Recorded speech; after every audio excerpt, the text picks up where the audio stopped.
Applications of marginal costing. पहले वाली video में हमने मार्जिनल कॉस्टिंग के बारे में पढ़ा था। मार्जिनल कॉस्टिंग क्या होती है, इसकी इंपॉर्टेंट टर्म्स। अब हम पढ़ेंगे मार्जिनल कॉस्टिंग का कहाँ कहाँ पर यूज किया जा सकता है और ये मैनेजमेंट को किस टाइप के डिसीजंस लेने में हेल्प करती है। मार्जिनल कॉस्टिंग क्या थी? एक इम्पॉर्टेंट टेक्निक थी जो मैनेजमेंट को डिसीजन लेने में हेल्प करती है। मैनेजमेंट अपने डिसीजंस ले सकती है मार्जिनल कॉस्टिंग की हेल्प से। मार्जिनल कॉस्टिंग करके मैनेजमेंट के सामने बहुत सारी प्रॉब्लम्स होती हैं, तो उन प्रॉब्लम्स को सोल्व करने के लिए, जैसे कि डिसीजन मेकिंग की प्रॉब्लम हो गई, प्रॉफिट प्लानिंग की प्रॉब्लम हो गई, कॉस्ट को कंट्रोल करने की प्रॉब्लम हो गई, तो इन सब में मार्जिनल कॉस्टिंग ही हेल्प करेगी। अब यहाँ पर बहुत सारी ऐसी प्रॉब्लम्स दी गई हैं जहां पर हम मार्जिनल कॉस्टिंग टेक्निक का यूज कर सकते हैं, इस टेक्निक को अप्लाई कर सकते हैं। तो सबसे पहली क्या है? Capturing foreign market. अगर फॉरेन मार्केट को कैप्चर करना है तो मार्जिनल कॉस्टिंग टेक्निक यूज करना बेनिफिशियल है, क्योंकि फॉरेन मार्केट के अंदर बहुत ज्यादा कंपटीशन होता है। अगर हम अपना सेल, हमारा जो बिजनेस है, सप्लाई कर रहे हैं, अगर हम किसी भी प्रोडक्ट की, अगर हम अपने ही कंट्री में कर रहे हैं तो वहां पर भी हमें कंपटीशन देखने को मिलेगा। लेकिन अगर हम विदेशों में कर रहे हैं, फॉरेन मार्केट में कर रहे हैं, इंटरनेशनल लेवल पर कर रहे हैं, तो वहां पर और भी ज्यादा कंपटीशन बढ़ जाएगा। तो यहाँ पर मैनेजमेंट की रिस्पॉन्सिबिलिटी भी बढ़ जाएगी और ज्यादा डिसीजंस लेने होंगे उन्हें। तो यहाँ पर मार्जिनल कॉस्टिंग टेक्निक बहुत ज्यादा जरूरी है अप्लाई करना, क्योंकि कंपनी को यहाँ पर अपने प्रोडक्ट फॉरेन मार्केट में कस्टमर के अकॉर्डिंग बेचने होंगे, कॉम्पिटिटिव प्राइस पर बेचने होंगे। ये नहीं कि वो अपने अकॉर्डिंग प्राइस को इंक्रीज करके रखेगी तो कोई भी नहीं खरीदेगा। तो इसलिए यहाँ पर कंज्यूमर के अकॉर्डिंग उन्हें, मतलब कि जिन प्रोडक्ट को कंज्यूमर अवेल कर सके, कंज्यूमर की पसंद के प्रोडक्ट हो और उन्हें कॉम्पिटिटिव प्राइस पर अगर दिए जाएं, तभी वो उन प्रोडक्ट को परचेज करेंगे। तो ये सब डिसीजंस लिए जा सकते हैं मार्जिनल कॉस्टिंग की हेल्प से, अगर कंपनी फॉरेन मार्केट को कैप्चर करना चाहती है। सेकंड क्या है? Maintaining a desired level of profit. अब कंपनी के लिए ये भी जरूरी है कि वो अपने डिजायर्ड लेवल ऑफ प्रॉफिट को मेंटेन करके रखे। अब कॉम्पिटिशन्स की वजह से कई बार हमें अपने प्रोडक्ट्स के प्राइजेस के अंदर चेंज करना पड़ता है। हमें प्रोडक्ट के प्राइजेस कई बार कम करने पड़ सकते हैं। इससे हमें नुकसान भी हो सकता है, क्योंकि हो सकता है हमारा कॉम्पिटिटर हमसे कम प्राइस पर वो प्रोडक्ट दे रहा हो। तो हमें अगर कस्टमर को अट्रैक्ट करना है तो अपने प्राइस हमें रिड्यूस करने पड़ेंगे, और अगर हम रिड्यूस कर देंगे प्राइस तो हमारे प्रॉफिट का जो लेवल होगा वो भी रिड्यूस हो जाएगा।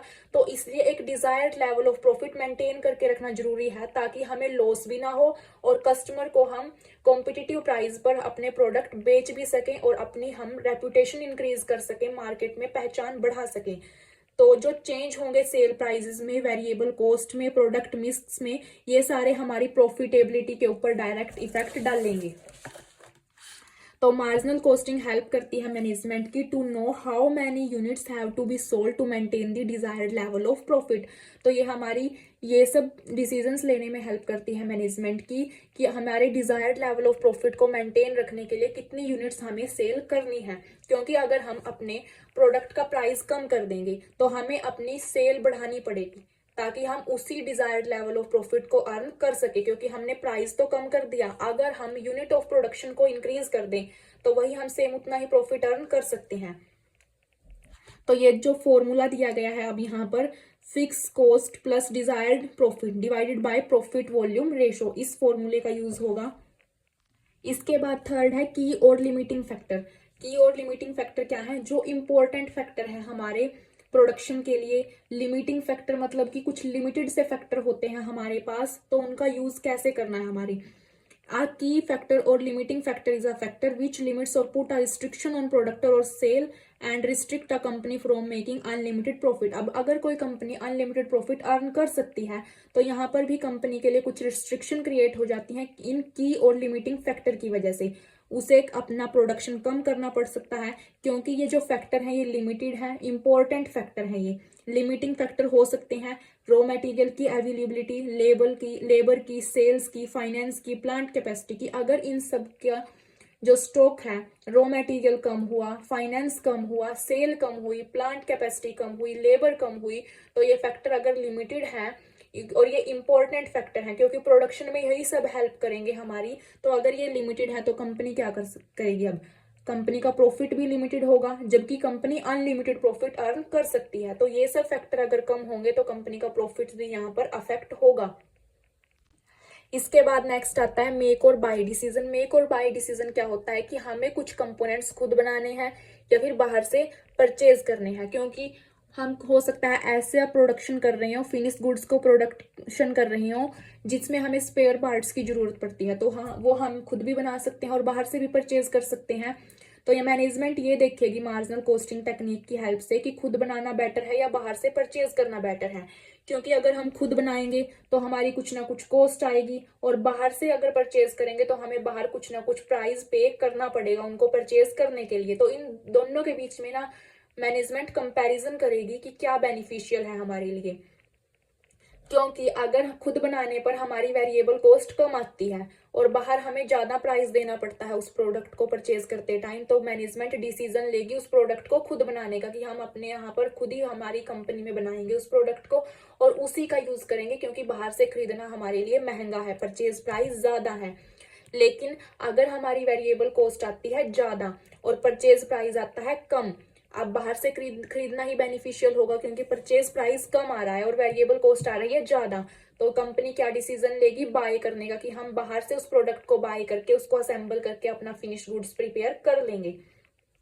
लेकिन ये जो दोनों डिसीजन लिए जाएंगे मेक और बाय के डिसीजन, अगर कंपनी ले रही है मेक का डिसीजन कि हम खुद बनाएंगे, क्योंकि खुद बनाने में कॉस्ट तो कम आ रही है, लेकिन कंपनी को ये भी देखना पड़ेगा कि उसके पास वो सारे फैक्टर अवेलेबल हैं या नहीं जिससे वो अपने यहाँ पर प्रोडक्शन कर सके। और अगर कंपनी ले रही है बाय का डिसीजन, बाहर से खरीदने का डिसीजन ले रही है कंपनी, तो उसे सप्लायर को ध्यान में रखना होगा कि कोई सप्लायर अवेलेबल है जो उसकी रेगुलर सप्लाई कर सके, जो कंपनी की रेगुलर में सप्लाई होगी वो कंपनी को दे सके, ऐसा सप्लायर होना भी जरूरी है। तो ये सब डिसीजंस लिए जाएंगे मैनेजमेंट के द्वारा। इसके बाद फिफ्थ है selection of suitable product mix. इसका डिसीजन लेने में भी मार्जिनल कॉस्टिंग टेक्निक हेल्प करती है। जिस प्रोडक्ट मिक्स का कंट्रीब्यूशन ज्यादा होगा कंपनी क्या करेगी, उसी को रखेगी और उसी के प्रोडक्शन को इंक्रीज करेगी। Product which contribution is higher, जिस प्रोडक्ट का कंट्रीब्यूशन इंक्रीज होगा, ज्यादा होगा, उसी के प्रोडक्शन को इंक्रीज किया जाएगा क्योंकि वही प्रॉफिट जनरेट करके देगा कंपनी को। और जिस प्रोडक्ट का कंट्रीब्यूशन कम होगा कंपनी आज तो उसके प्रोडक्शन को कम कर देगी क्योंकि उसका कंट्रीब्यूशन ही कम है, या फिर उसके प्रोडक्शन को ड्रॉप कर देगी, उसकी जगह किसी और प्रोडक्ट को लेके आएगी। इसके बाद नेक्स्ट है अल्टरनेटिव मेथड ऑफ प्रोडक्शन। अब मेथड ऑफ प्रोडक्शन बहुत सारे हो सकते हैं, एक प्रोडक्ट को प्रिपेयर करने के बहुत सारे मेथड हो सकते हैं, तो इनमें से एक जो अच्छा मेथड है उसको सिलेक्ट करने में मैनेजमेंट की हेल्प करती है मार्जिनल कॉस्टिंग टेक्निक। अब सेम टाइप को प्रोडक्ट अगर हमें बनाना है तो हो सकता है उसको बनाने के कई तरीके हों, दो अलग अलग मशीनों में भी बनाया जा सकता है। तो दो मशीनों में अगर उस प्रोडक्ट को बनाया गया तो कौन सी मशीन में उससे हमें ज्यादा बेनिफिट हुआ, ज्यादा प्रॉफिट हुआ, ज्यादा कम कॉस्ट आई हमारी, ये देखेगी मैनेजमेंट। अब मेथड भी अलग अलग हो सकते हैं, एक प्रोडक्ट दो तरीके से प्रिपेयर करके देखा कि किससे हमारी कॉस्ट कम आई और प्रॉफिट ज्यादा हुआ, तो जिसका हायर कंट्रीब्यूशन रहेगा उसी मेथड को मैनेजमेंट सिलेक्ट करेगी। इसके बाद नेक्स्ट सेवंथ है fixation of selling price. Selling price को फिक्स करना। वैसे नॉर्मली हमारा जो सेलिंग प्राइस होता है उसे हम फिक्स नहीं कर सकते, बिल्कुल फिक्स नहीं कर सकते, क्योंकि ये जो सेलिंग प्राइस होता है ये कंडीशंस के अकॉर्डिंग, सर्कमस्टांसेस के अकॉर्डिंग चेंज होता रहता है। लेकिन मैनेजमेंट क्या करती है, नॉर्मली ऐसा प्राइस फिक्स करने की कोशिश करती है कि जिससे फिक्स और वेरिएबल दोनों की दोनों कॉस्ट कवर हो जाए और मैनेजमेंट को प्रॉफिट अर्न हो, बिजनेस को प्रॉफिट अर्न हो और दोनों की दोनों कॉस्ट भी कवर हो जाए, तो ऐसा सेलिंग प्राइस रखती है।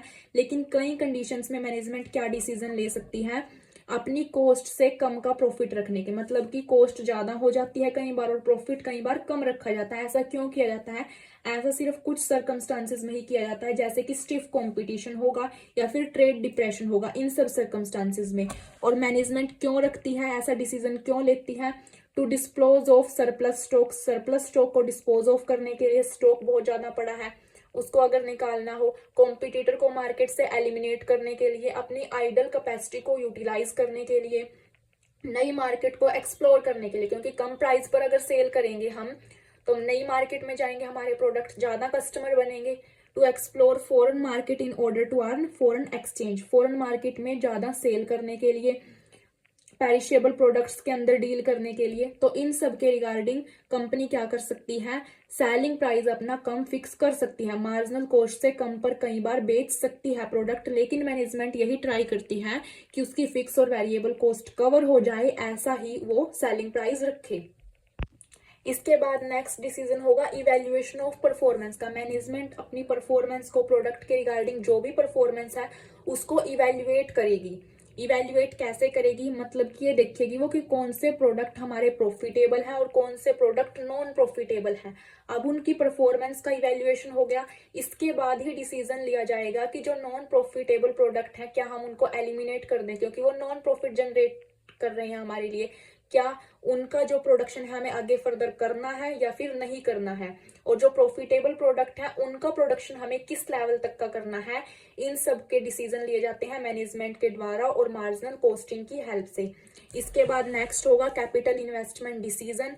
मार्जिनल कॉस्टिंग टेक्निक हेल्प करती है मैनेजमेंट को कैपिटल इन्वेस्टमेंट डिसीजंस लेने में। Capital investment decision very significant है, इंपॉर्टेंट है, और ये कंपनी की हमारी फाइनेंशियल पोजीशन को अफेक्ट करता है। इसके रिगार्डिंग जो भी मैनेजमेंट डिसीजंस लेगी कैपिटल इन्वेस्टमेंट के रिगार्डिंग, वो डायरेक्ट हमारी कंपनी की फाइनेंशियल पोजीशन को, फाइनेंस को अफेक्ट करेगा।